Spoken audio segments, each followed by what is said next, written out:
Bilduren Nafarroako arduradun politikoa da Miren Zabaleta. Kaixo, Miren, egunon? Egunon guztioi, bai. Ezer baino lehen galetu dizut, zure inguruko jendeak zer esan dizun akordioaren inguruan, etxekoek, lagunek askotan neurgailu gisa ere balio dezaketelako?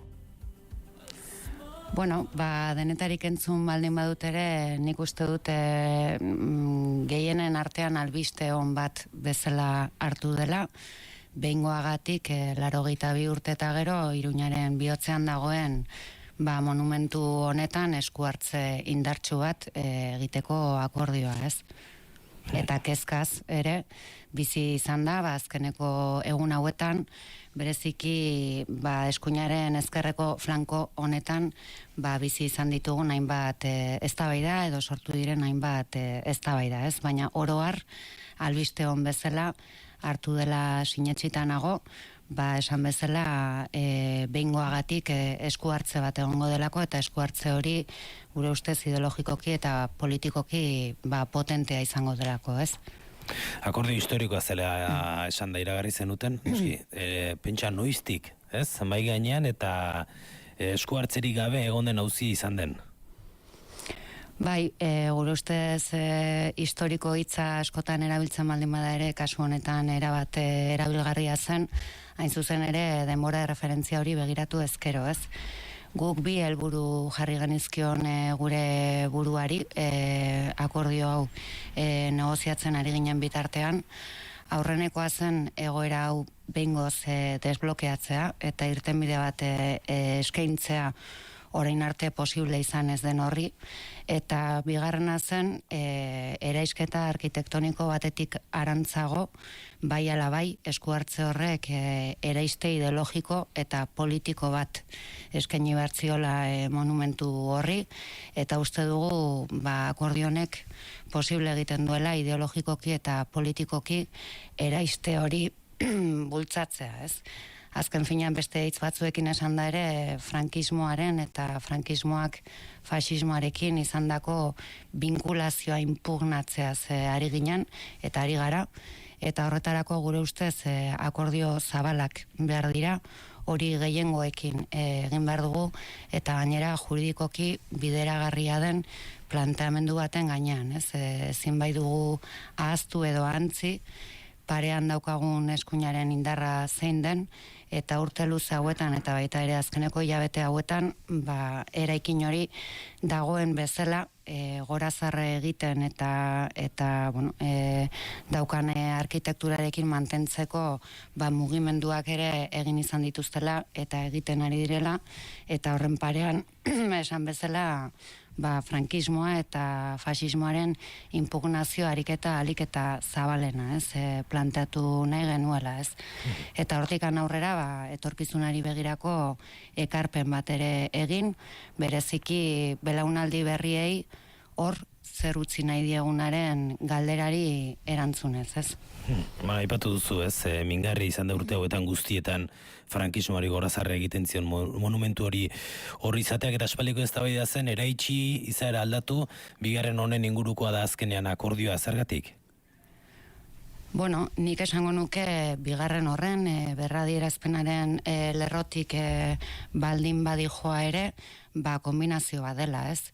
Ez da agerizkoa den bezala erabateko eraiste bat, baina hainbat elementu eta simbologia frankista eraisteko apostua egiten du, barruan dauden marmolak, Mola eta Sanjurjoren kriptak eta bar, eta aldi berean gainditu egiten du eraistearen planteamendu dutxa eduki bat ere sartzen diolako, ez? Eta ez da ere bere horretan berradiera bat, ze berradiera batek ez luke izango aldaketa arkitektonikorik, eta akordionen baitan ere sartzen da nolabaiteko monumentuaren kanpoko itxuraldatze erabatekoa egon behar dela eraikinaren balio sozial berriaren arabera, eta horrek hartzen ditu atzeko eta aurreko fatxada eta bereziki dominazioaren nolabaiteko erakusgarri izan den kupula, ez? Beraz, ez da bere horretan eraiste bat, eta ez da bere horretan berradiera bat, ez? Pixkat biak batzen dituen proposamen bat da, eta bertan, Maravillas Lamberto deituko den faxismoaren aurkako interpretazio zentro bat sortzea planteatzen duena, ez? Bueno, badakizu kolektibo batzuk ez dutela begionez ikusi, ez dakit eurekin hitz egiteko tarterik hartu duzuen edo hartuko duzuen? Ari gara, lehenik eta behin esan izan dugu, eta hori nabarmendu behar da, elkarte memorialista asko daude Nafarroan, eraildako pertsonen kopurua ere oso altua delako gure herrialdean, gure eskerrak eman behar dira ere ez, elkarte horiei posible egin dutelako nolabait ahazturaren arresio hori urte guzti hauetan botatzea, eta hortikan aurrera mugimendu memorialistaren zabaltasuna ere aipatu nahi nuke, ez? Badaude elkarte memorialista asko aipatu bezala, hoietariko askotan iritzi ezberdinak egon badaude, baina mugimendu memorialista hori baino zabalagoa ere badaude ikertzaileak, badaude indusketa lanetan ibilitakoak, badaude antolatu gabeko hildakoen senitarteko ehundaka edo milaka batzuk, eta hoien aldetik ere jaso izan ditugu iritzi onak akordio honen inguruan, ez? Hortikan aurrera egia da, modu eraginkorrenean antolatua dagoen memoriaren mugimenduaren baitako zati handi bat, elkarte memorialisten zati handi bat, batek, ez duela begi honez hartu akordio hau, helburua jarria zutelako nolabaiteko eraistearen planteamenduan, ez? Eta guk uste dugu, hemendikan aurrera erreflexioa eta elkarlanerako bide bat zabaltzen dela, bidea luzea izango da, hau dena eraldatu bitartean, horreskua zabalik, beti bezala, eta esan bezala guretzako eraistea kontu arkitektoniko bat izan daiteke, baina baita ere ideologikoa eta politikoa, eta ziur gaude bidean topatzeko aukerak aurkituko ditugula, ez? Eta hortikan aurrera baieztatzea ere, eragile politiko bezala, herritarrei hitza emana geniela, irtenbide politiko bat bilatzen saiatuko ginela, monumentu honeri, jakinda monumentu honek daukan karga simbolikoa eta emozionala zein den, eta hori saiatzen ari garela, ez? Uste genuen irterari gabeko puntu batean aurkitzen ginela, uste genuen aurrera urrats bat eman beharra zela, gauzak zeuden bezala gelditu ez zitezen, eta zentzu horretan, bidean zehar elkar ikusiko dugulakoan eta elkarrizketan jarraituko dugulakoan sinetsita gaude, ez?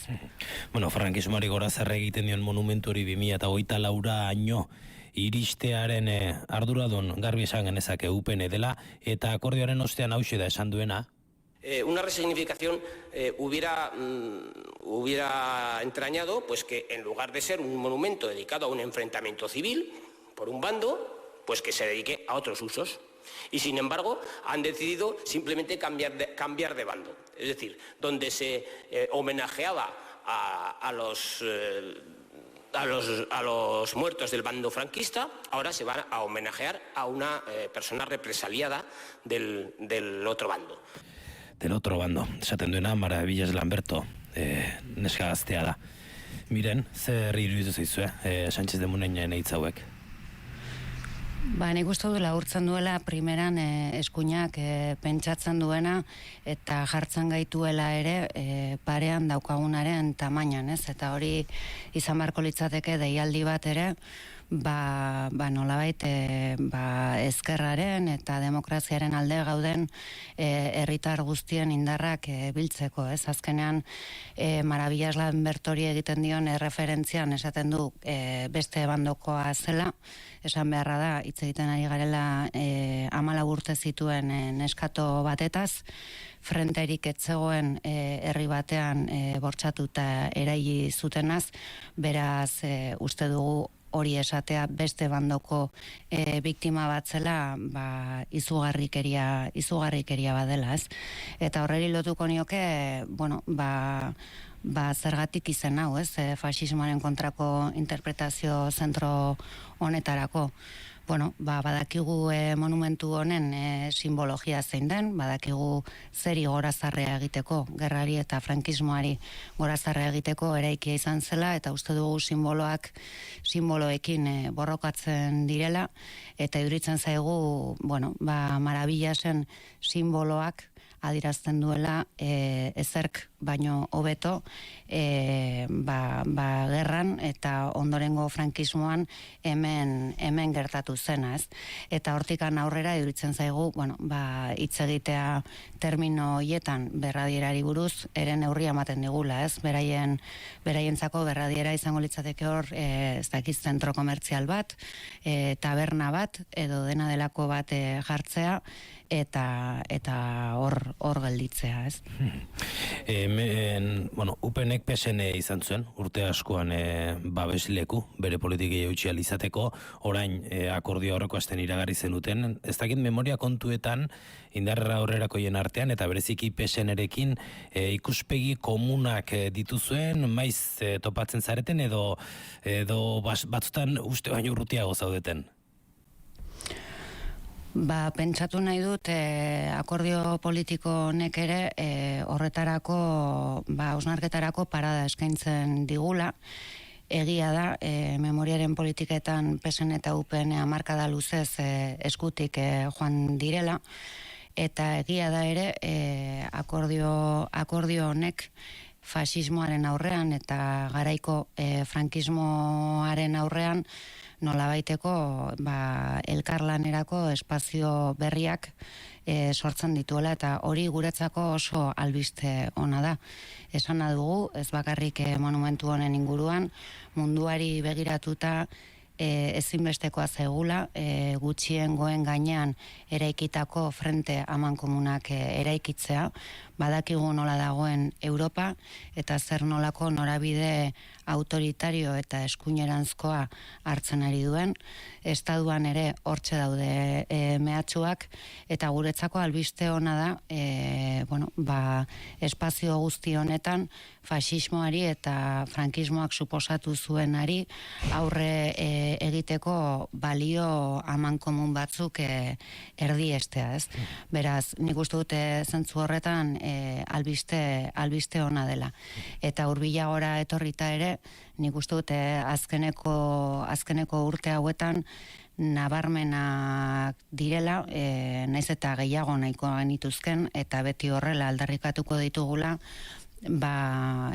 motivazio politikoko biktima ezberdinen aitortzak ere ematen ari direla Nafarroan, eta horrek ere, hurbileko gatazketan ere egondako egoeren inguruko irakurketa osoagoak baimentzen dituela, eta norabide horretan lanean jarraitu behar dela, ez?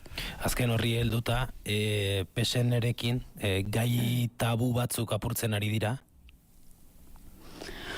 Nik uste dute bidea egiten dela eginez, eta 2019an Maria Txibite lehendakari gertatu zenetik EH Bilduren abstentzio bati esker, urteak aurrera doazela, gero eta handiagoa dela Nafarroko eskuinan eta gehiengo aurrerakoien arteko arrakala, humiltasunez, baino harrotasunez ere esan dezakegu EH Bilduko paper ezinbestekoa jokatzen ari duela, politika publikoak noranzko zehatz batean bideratzeari begira, baino baita ere horrelako gai gakoei begira, ez? Beraz, guk uste dugu, bueno, bifurkazio bat ematen ari dela, eskuinaren eta gainerako gehiengo aurrerakoiaren artean, hor, bueno, gu ere arraun egiten ari garela eta gauzak norabide berrietan arakatzen ari garela, ezta? Bueno, gaitabu bat, pesenaren zat maiz euskara izaten da, eskubideak ezin direla zonifikatu, zenioten politika orokorreko plenoan, ez dakit prest ikusten duzen pesene alako klak bat egiteko arlo horretan ere? Ez dakit prest dagoen edo ez, baina gero eta gerizko hagoa da Nafarroan euskararen auziak aldaketa estrukturalak eta sakonak beharrezkoak dituela eta uste dugu berandu baino lehen horreri heltzeko momentua ere iritsiko dela, ez?